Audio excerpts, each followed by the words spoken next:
жашап жаткан бул ааламда жан дүйнөсү керемет, ою бийик, акылы тунук жандар бар. Алар менен баарлашуу, сырдашуу учурунда жүрөгүң кадимкидей оор нерседен жеңилдеп эле тим болбой, жашоо турмушуң бүтүндөй бир чыгармага айланып калаарын сезбей да, тойбой да каласың. Бүгүнкү каарманыбыз Бактыгүл Байтикованын чыгармаларын баракта окуп, бир башкача керемет күндө жашадым. Чыгармадагы каармандарынын көпчүлүгү кайраты көчтүү, эрки бекем, тагдыр сыноолоруна жеңилбеген жандар экенин биле алдым. Балким бул чыгармачыл инсандын эргүү менен жазып жаткан учурда каармандарынын жашоо турмушуна өзү сар эсеп салып сүрткөн боекторудур. Балким. Менин сүйүүм. Жумуштан адаттагыдай кеч чыктым. Кар себелеп жатыптыр. Айлана мунарык тарткансып, жылдызчалуу кар бүртүкчөлөрү жааганы менен чыкыроон суук жок. Тегерегимди карап, өзүмчө эргип кеттим. Кандай сонун кыш, кандай гана таза аба. Жумоктогудай жааган жылдыз сымал карчы. Керемет, дейм суктануу менен ичиме батпай. Жаратканга ушундай күндү тартуулаганга чоң рахмат.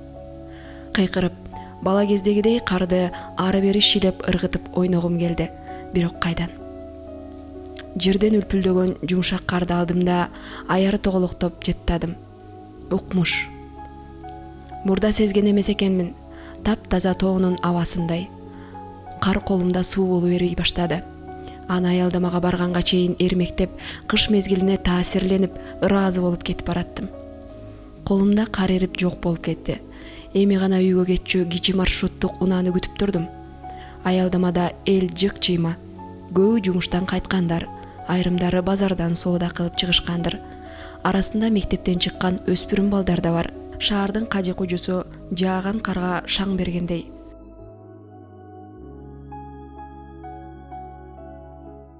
Аял заты сүйүүгө ушунчалык муктаж жан экенин, эгерде аны сүйгөн адам бар болсо, заматта жашоосу гүлгө айланаарын жазылган чыгармаларынан көп кезиктирдим. Чын эле аял заты жакшы сөзгө эле эреркип, жакшы сөздөн гана дем күч алып жашаган калк болобузбу деп ойлоп калдым.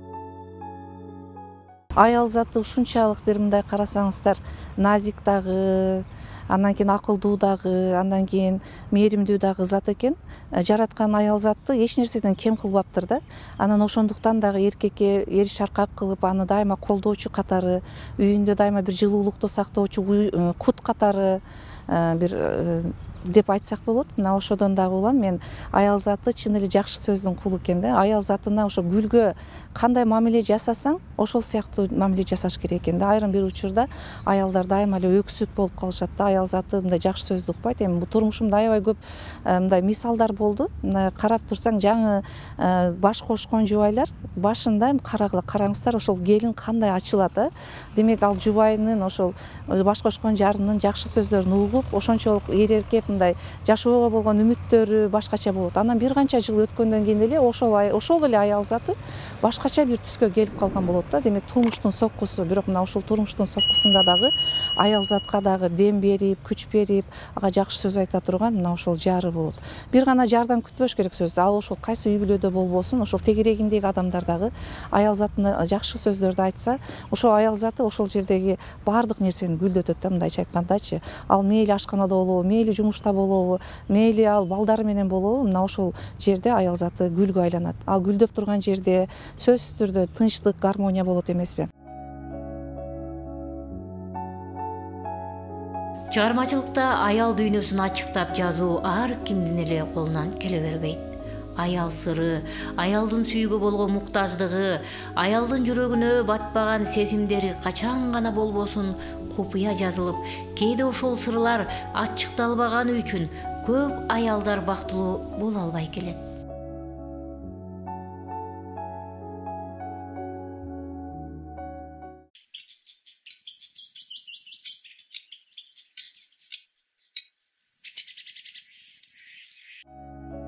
Мен өзү турмушта кыял кечмин. Бирок Замир менден да өткөн кыял кеч экен. Ал унаасын кең талаага токтотту. Күздүн октябрь айынын акырлары. Эгиндер бышкан убак болсо керек. Талаага барганыбызда ортодо жол бар экен. Жолдун жарымында пахта, жарымында буудай өсүптүр. Пахта талаасы аппак болуп бажыраят. Буудай талаасы болсо күнгө чагылышып сап-сары. Замир мени унаадан айырлап түшүрдү да жүгүргөн боюнча талаадан буудай менен пахтанын талдарынан жулуп келди да мөлмөл. Мына бул берекенин башы дейт. Карачы, баба дыйкандын мээнетин. Бир башкача сонун эгин болуптур. Ушул букетти үйүңө алып барып, бийик жерге коюп кой. Кайсы бир чыгармадан окудум эле, эгер буудайдан жасалган букет болсо, адамдын иши жүрүшөт экен деп, сенин да ишиң жүрүшсүн, деди мага колундагысын сунуп. Мен ыраазы болуп, Замирдин колундагы буудай менен пахтадан жасалган букетти колума алдым. Чынында чын тилден жасалган букет мен үчүн эң сонун белек болду. Кантип айтсам экен? Замирдин айткан сөздөрү да кулагыма жагымдуу угулду. Мен ошол учурда өзүмдү кең талаанын эле ханшасы сездим өзүмдү. Ооба, чачтарымды салкын шамал дирилдетип, денеме жабышкан көйнөгүмдө кошо учуп, пахта талаасы да, буудай талаасы да мага суктанып тургандай туюлду. Билбейм, адамга кээде ушундай таасирленүү келет экен. Ошол сезимди бүгүн кайра кайтарып алайын десем да, эмнегедир ал сезимге окшогон сезим эч келбеди.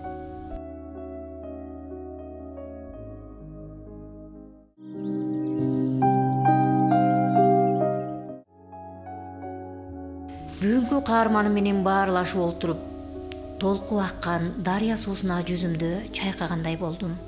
Ал бүтүндөй аял затынын бактылуу жашоосу үчүн тынымсыз күрөшүп, тагдыры сынган жандарга дем күч кубат берип, атарабыздагы аял затынын жашоосун көрктөп жашаганы байкалды. Чыгарма жазуу же болбосо кандайдыр бир каармандын образына кирип кетүү бул абдан татаал нерсе. Бул каармандар мен өзү чыгармаларымдын баарынын эле прототиптери бар. Себеби алар чыныгы турмуштагы адамдар болгону, бул жерде мен көркөм сөз каражаттарын кошуп койдум. Эркөө же болбосо кандайдыр бир сезимге берилүү, илхам келүү деген нерсе баардыгы эле ошол чыгармачыл адамдарда бар. Бирок мен ошол каармандарымдын сөздөрүн уккандан кийин абдан кыйналам да. Абдан ошону кошо ыйлашым керек, кошо аны менен түшөлүшүм керек. Анын сезимин түшүнгөндөн кийин өзүм анчага чейин өзүмө келе албай жүрөм да. Мисалы кубанычта болсо, мисалы ошол мезгилде айтып берген эжеке ушундай болду деп айтып берген бирөө болсо, анын кубанычын жана ошондой эле кайгысын кошо алып алам да. Мына ошодон улам дагы ошол сезимди канчалык бере алдым мен. Ошол сезимди мен жеткире алдымбы чыгармада. Чыгарма ошончолук окурманга, ички дүйнөсү окурманга, каармандын ички дүйнөсү ошончолук жеттиби деген ой болот. Ошондуктан дагы бул кээде өзүм жалгыз калганда, айрым бир учурда өзүмдү токтото албай эле жумуштан барып эле сумкамы кое салып эле жазган күндөрүм болот. Тамак ашка аралашпай элечи. Бул деген себеби дегенде ошондой эргүү келатат. Жөн эле кетип баратканда деле жөн эле мамилелер дагы мага эргүү туудурат экен. Жөн эле турган жаратылыш дагы эргүү туудурат экен. Жана жөн эле адамдардын сүйлөшкөнү. Ошондуктан дагы мен ойлойм, бул биздин карапайым элдин жашоосунда биздин негизи чоң турмуш катылган да.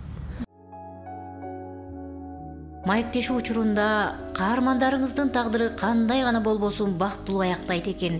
Чын эле ошондойбу? Же бул сиздин аял катары жашоодогу каалооңузбу деп соол узаттык. Чынын айтканда баардыгы өзү негизи чындап турмушка келгенде булардын баардыгы бактылуу эмес. Айрымдары бактысыз деле болуп калган учурлар бар. Мисалы бактылуулукту мен бактылуумун деп эсептеген бир чыгармаларым деле бар, бирок ал жерде мен каармандын турмушунун өзүнчө жеке көз карашын бере алдым да. Себеби дегенде ал жерде айтат да, мен бактылуумун, бирок эмнеге мен өткөнгө кайра кайрылып жатам. Бирок өз кезинде мен ошол өзүмдүн аялыма же болбосо жолдошума жакшы мамиле кылып бактылуу болуп калсам болот беле. Эмне үчүн мен бактылуу боло албадым? Ооба, мен азыр бактылуумун, бирок бир учурда мен менен бактылуу боло турган адам азыр жок деген сыяктуу өкүнүүнү каармандардын сөзү менен бергем, каармандардын ойлору менен бергем.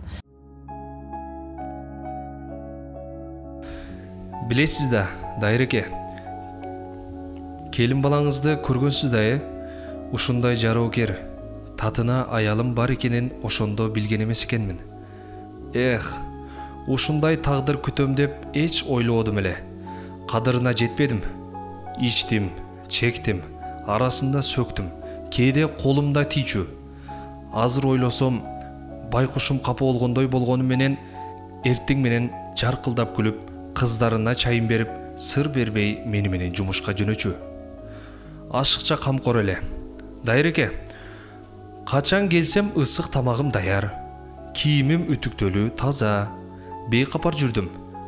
Азыр ойлойм, эмнеге ошондо маңдайынан сылап, мен сени ушунчалык жакшы көрөмүн.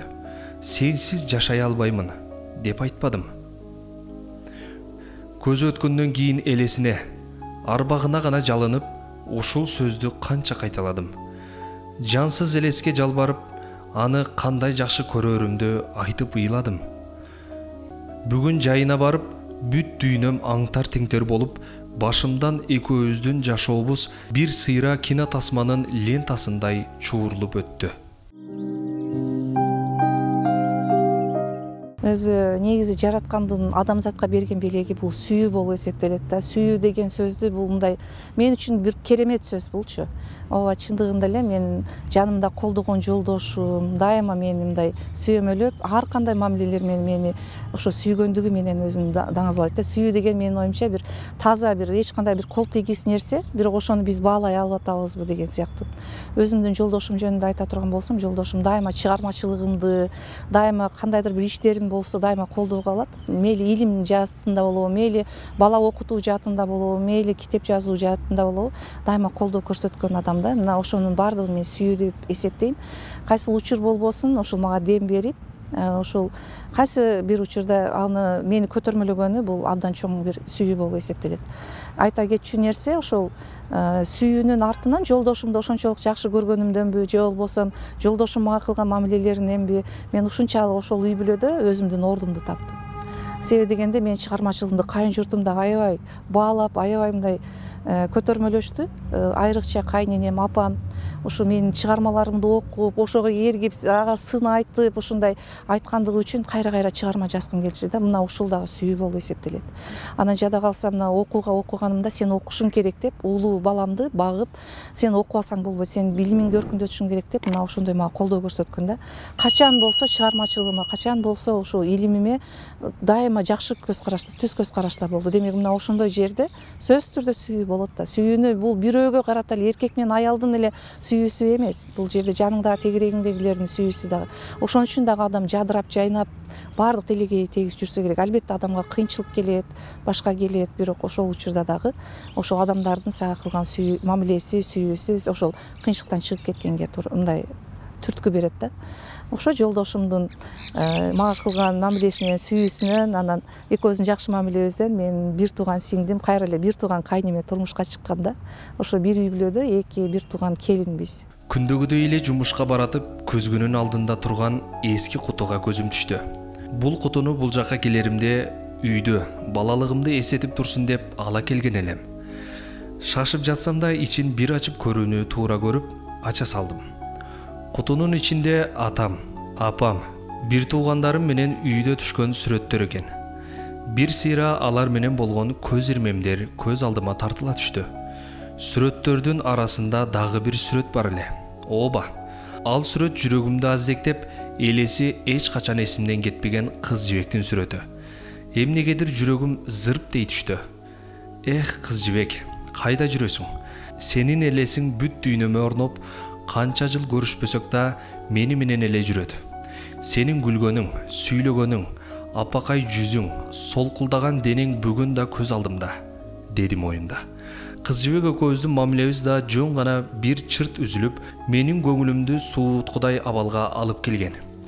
Бирок мен аны жек көрүүнүн ордуна кайра аны ушунчалык жакшы көрүп, унута албасымды билдим. Кыз жибек менен бир класста окудум. Ал алдыңкы окуучулардын катарында эле. Апакай жүзүнө калы жарашып, күлсө эки жүзүндөгү уячасы аны андан бетер сулуу кылып көрсөтчү. Бирок анын мүнөзүн эркек кыялдыгы, эч кимди өзүнө теңсинбегендиги бузуп турчу. Балким кыз жибектин ордунда башка бирөө болсо да ошентмек. Анткени анын атасы чоң кызматта иштеп, кызынын каалаганы аткарылчу. Ошондуктанбы кыз жибек мага окшогон карапайым үй бүлөнүн баласын тоготпосо эле керек. Мен бүгүн өзгөчө бактылуу элем. Жибекке качандан бери каткан сырымды айтып, түбөлүккө кол кармашкым келет. Ооба, көп жылдан берки кезигүү оңойго турган жок. Жылдар бизди тарбиялады, жылдар бизди өзгөрттү. Жаратканга шүгүрчүлүк кылып, 10 жыл бирге окуп, бир гана ушул кызды эңсеп, ушул кызга жетүүгө болгон ниетим. Буйруса ишке ашарына дилимден ишенип, жүрөгүмдө кубанычтын, сүйүүнүн учкундары учуп жатты. Бүт дүйнөгө мен жибегимди таптым, деп жар салгым келди. Бактылуумун, бардык сүйүшкөндөргө бакыт каалаймын. Менин жашоомдо кайненеге ыраазы болгон жандар өтө эле аз. Мына ошолордун бири Бактыгүл айым болду.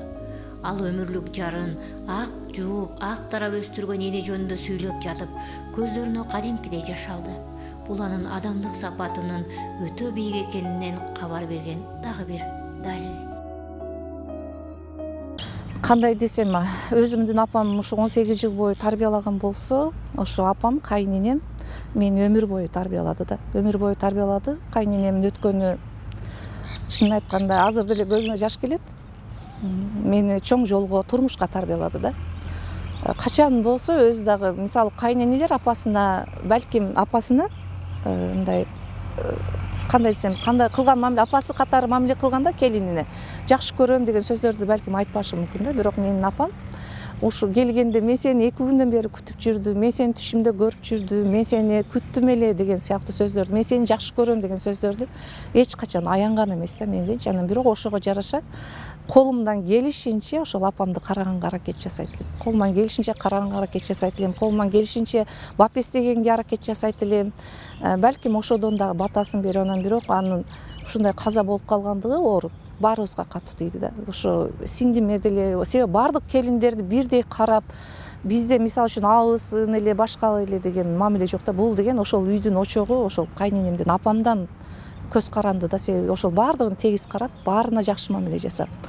Ооба, мынакей көз өткөндөн кийин мына үйүбүздө бир аз салкындык, барсак дайыма ушу кел атасыңбы дегенде ооба десең тамак аштар даяр болот эле.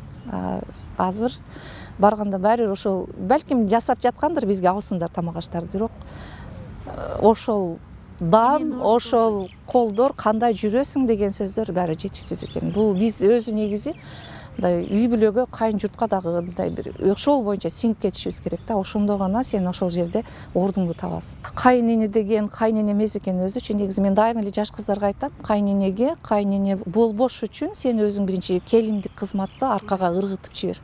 Сен өзүң кыз болушуң керек. Сен өзүң биринчи кезекте кыздары кандай мамиле жасаса, анан ошондой ошо аялдын сапаттары бизди кыздардан артык көргөндү болду. Азыр апамда да ошондой адат бар.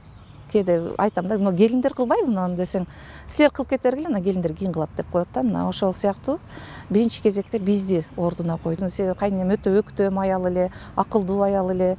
Анан ошол жердегилердин баардыгы аны сыйлап турушчу да.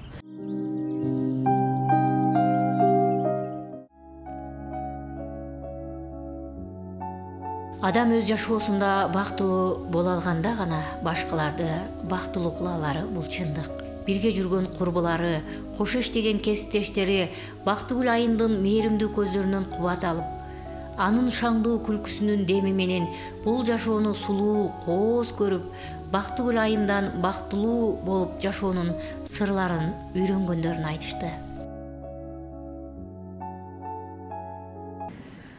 Бактыгүл Батырбековна жөнүндө канча сөз айтсак дагы аздык кылат. Анткени ал мыкты жетекчи, мыкты айым, мыкты пикирлеш, ниеттеш. Анан бул жалпы эле мугалимдердин психологу катары биз жан дүйнөбүздө бир көйгөй болсо, бир маселе болсо, чуркап эле 210-га кирип туруп баш багабыз, столунда болсо кирип төгүлүп, чачылып, айтчубузду айтып, эжекеден эң сонун кеңештерди угуп, анан эжеке аябай күчтүү мотиватор да. Мотиватор, оратор, анан ушул кыргыз тил илиминде эмгектенген бүт окутуучулардын генератору деп койсом деле аша чапкандык болбойт да. Бул ал генератор катары бүт бардыгына күч берип, стимул берип, бардыгын өзү да иштейт, бирөөнү да иштетет. Өзү сакралдуу бир философиялык маани бар эмеспи? Эжеке өзү Бактыгүл болуп атпайбы? Демек адамдарга мындай бактылуулукту тартуулайт. Билген жанга жакшы инсан менен кесиптеш, туз насиптеш болуунун өзү зор бакыт. Жакшы адам менен бир жүргөн адамдар жакшылыктын сересине бат жетет. Бактыгүл айым менен бирге иштеген кесиптештери каарманыбыздын үй бүлөдө кандай кожоек экенин да айтып беришти. Жамаатка келгенде айтат, эшикти ачканда дайыма күлүп киргилечи дейт. Силерди көргөндө мен дагы дем күч алып иштейин деп ушундай ой пикирлерин дайыма биз менен бөлүшүп келет. Анан өзү айтат, Бактыгүл Батырбековна дебегиле мени, жөн эле Бактыгүл эже, Бактыгүл эжеке же болбосо Бактыгүл деп эле айткылачы дейт да. Анан ошол биз эжекени дайыма ушул жөнөкөйлүк үчүн, ар ким ар кандай түшүнүшү мүмкүн, бирок биз эжекени дайыма ушул жөнөкөйлүк сапатын баалап ошон үчүн эжекени сыйлайбыз. Эшигин алдына барсаңыздар, ушундай жайдын күнү эс ала турган жер, бак дарактар, гүл, үйүндө ушу аялга эмне тиешелүү болсо ошонун баары камтылган. Анан ушул үйүнө дагы жетишет, ишке дагы жетишет. Анан ошо көп суроо беребиз да, кең биздин энергияңыз өтө сонун, бизге дагы бериң десек, алгыла, силер ушундай болсоңор, силер менден дагы күчтүүсүңөр деп өзүн ошондой көп бир эмелерин бөлүшүп турат. Анан эжеке күлүп калат. Жездеңер турганда тамак дайым столдун үстүндө даяр болот. Мени күнүгө туруп эле ырдааганча эле элинге окшоп бир столдун үстүндө баардык тамакка керектүү азыктарды туурап албай эле мен бияктан газга асып коем, казанды жанында эле жууп тарап баарын салып бышырып берем. Анан мен бир каткырып күлгөндө тамагым өзү бышып калат деп ушундай бир жакшы сөздөрүн айтат.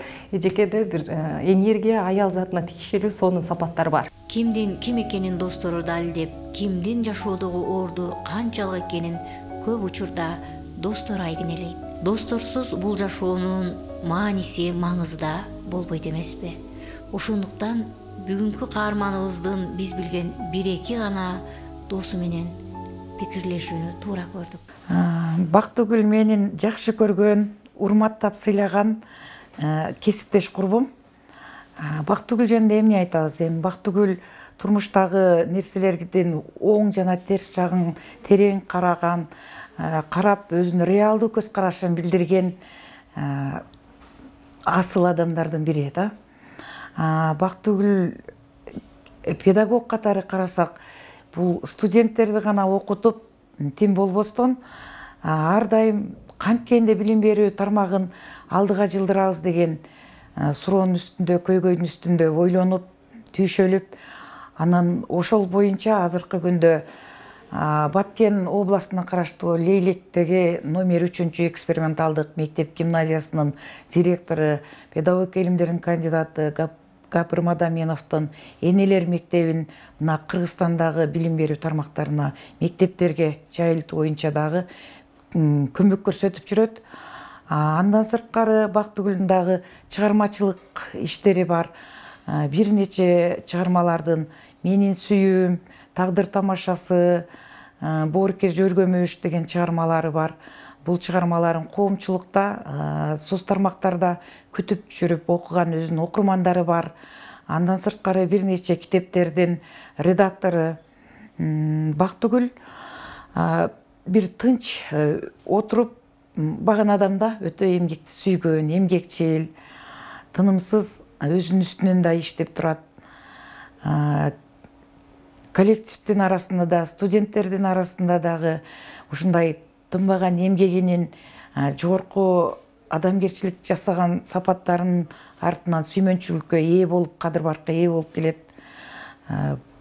Дайым күлүп, жайнап, өзүнүн жакшы жактарын менен үлгү болуп келет. Эми Бактыгүл өтө ишенимдүү дос айта алам. Анан дайым эле өзүңдүн жан дүйнөңө бир жан дүйнөңдү түшүнгөн, кээде капа болуп турганыңда, кубанып турганыңда айта турган бир адам болуш керек да. Достун дагы эле баардыгын айта бербейсиң. Ошол сыяктуу Бактыгүл дайыма менин ошол жан дүйнөмдү түшүнгөн адам деп айта алам. Менден бир аз кичине болсо дагы эле менин эмеме чоң адамдай акыл насаатын айтып турат да.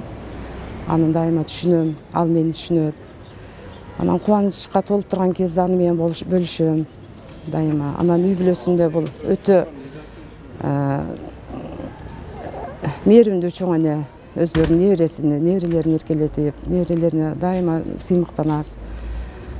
Ушу балдардын алсында, анан үйүндө ошол бардык эле аял затына керектүү, аял затына баа бере турган баалуулуктарды Бактыгүлдөн табам деп айта алам да. Ушундай керемет жанды бул жарык дүйнөгө алып келген эни менен баарлашкан учурда кичинекейинен эле жароокер, мээримдүү, дилгир экенин айтып, кызынын чыгармачылыгы жөнүндө бизге мына буларды сүйлөп берди. Бактыгүл ушу мектепте окуп жүргөндө эле мен жазуучу болом дейт эле да. Эми биринчи ушу өзү деле айткандыр, эмеде ошо кичинекей немелерди жазып, кабарларды жазып, анан немелерди жазып жүргөндө мындай бир окуяларды бирөөлөр менен интервью алып жазып, анан ошолорду ойлонуп жүрсө керек деп мен ойлойт элем да, ошо кичинесинен деле жазуучу болом дей берет эле да. Анан кызым, сен эми жазуучу болсоң, сен көп адамдардын тагдырын, турмушун ойлонушуң керек. Эми аял кишиге бул кыйын болот. Жөн эле койчу, сен ошо алиги начальный класстын мугалими деле болуп койчу кызым. Анан билбейм, бул оор жүк болсо керек, бул кыйын болсо керек деп мен ошо 5-6, ошо 8 класстарда окуганда деле ошо Бактыгүлгө айтат элем. Ошол убакта эле аябайт элем да. Эми ушу Бактыгүл ушундай дүйнөгө кирип кетсе, ар бир немени ойлонуп жүрүш керек. Биякта аял кишинин тирилиги бар, бала чака болот деп ойлонот элем. Анан ошо турмушунда эми Бактыгүл алып кетип атат бардыгын. Кээде ошо биз ортончу кызымкына мейманчылыкка барганда мен аңгеме жазып аттым эле. Анан чай ичип атып эле, силер ичип тургула, мени сурап атышат, аңгемени бүтүрүп коюшум керек деп жаза кетет. Анан мен сүйүнүп койдум өзүмчө. Жакшы алып кетип атат. Жакшы ошо эми мен өзүмчө ойлойм да, бу баардык окуяларды ошо болгон жазган нерселери башында туруш керек адамдын. Бирин-бирине улаш керек деп ойлоном да өзүмчө. Анан бул ошентип эле алып кетет экен. Жакшы, демек өзүнүн арагында ушундай бир кыргызча айтканда чымыны бар экен да өзүмчө. Эгер мүмкүнчүлүк болуп калса, ушу кайсы бир чыгармаларын кино кылып тартырса деп да ойлойм. Мен өзүм балдарыма деле айтат элем, Бактыгүлдүн чыгармаларын, ролдорду ошо сценарий жазылса, ролдорду өзүңөр эле аткарып койгула, кино тартып деп өзүмчө ошондой бир тилек кылып эме кылам. Эми эмне кылат дагы, эмне дейт элем, ошо ден соолук берсин кызыма Кудайым, оору сыркоодон алыс кылсын, кайрат күч берсин бул турмушта. Ошо бактылуу, ошо байбиче болуп күйөө балам экөө ойлогон максаттарына жетсин. Ошо көптүн катарында элдин кызы болуп эле, ошо элге жагып эле кылган ишинде ийгилик болуп эле, ошо достору көбөйүп, ошо достору болсо дагы ошо бирге иштеген эми ошо сиңди катары болуп калат. Ошо Бактыгүлдү жүрөгү менен түшүнгөн, сыйлаган адамдар, ошо жакшылар жанында көп болсо бул деп тилейм да. Аял затынын тоодой болгон бактысы албетте анын үй бүлөсү. Апамды бизге кичинесинде көп насааттарды айтчу эле да. Бизге көп биз менен сүйлөшүп, убакыт өткөрчү эле. Иштен мындай чарчап келсе дагы, бирок апамдын колунда дайыма китеп көрчү элем да. Дайыма качан көрсөк китеп окучу эле. Анан китеп окуп, анан жазып, же жазган болуп отурган болчу эле да, дайымачы. Анан бизге отурганда да айтып калчу эле, балдарым, силер дайыма китеп окугула, дайыма мындай эч жерде кор болбойсуңар, китеп окусаңар. Бизге дагы неме деп айтчу эле, бул эми тагдырда, эми турмушта неме деп айтат да, ар кандай адамдар жолугат дейт да. Жакшы адамдар жолугат, жаман адамдар жолугат дейт. Анан силерде эгер китепти көп окусаңар, силерден мисалы үчүн бул дүйнөдө дейт байлыгыңарды тартып алышы мүмкүн дейт, же болбосо жумушуңарды тартып алышы мүмкүн дейт. Бирок дейт, силердин башыңардагы билимиңерди эч качан эч кайсы адам тартып албайт деген сөзү бар да. Ушул сөзүчү аябай мага жагат да. Ошо эсимде калганда, ата эненин, кайната, кайнененин батасын алган келин мынтип дал ушул тапта небери жытын-жыттап, бакытка балкып жашап жаткан учуру. Адам бакытты ар жактан мындай табат. Мисалы үчүн бирөө иштеген ишинен, бирөө дагы илимден, да бирөө ар кайсы жактардан издеши мүмкүн. Бирок эң негизги бакыт бул үй бүлөдө болуп эсептелет. Мен дагы өз негизинен 2 неберелүүмүн. Азыр кызыман буйруса уулман да болом деп турам. Мына эң өзү негизи дүйнөнү кооз кылып турган бул балдар болуп эсептелет. Балдарга ушунчалык өзү баласак экенмин мен. Ар жума сайын жолдошум экөөбүз келип туруп, буларды эркелетип, анан кийин дагы ойногон жагын алып барып, ушундай. Ооба, ушундай. Анан ушинтип кызың бактылуу болсо, уулуң бактылуу болсо, анан балдары жакшынакай жүрсө, томураңдап, анан бактылуу болсун. Жашоонун көркү аял зат деп элибиз бекеринен айтпайт тура. Бактыгүл айым, сизге үй бүлөлүк бакыт, ден соолук, чыгармачылыгыңызга көптөгөн ийгиликтерди каалайбыз. Бар болуңуз.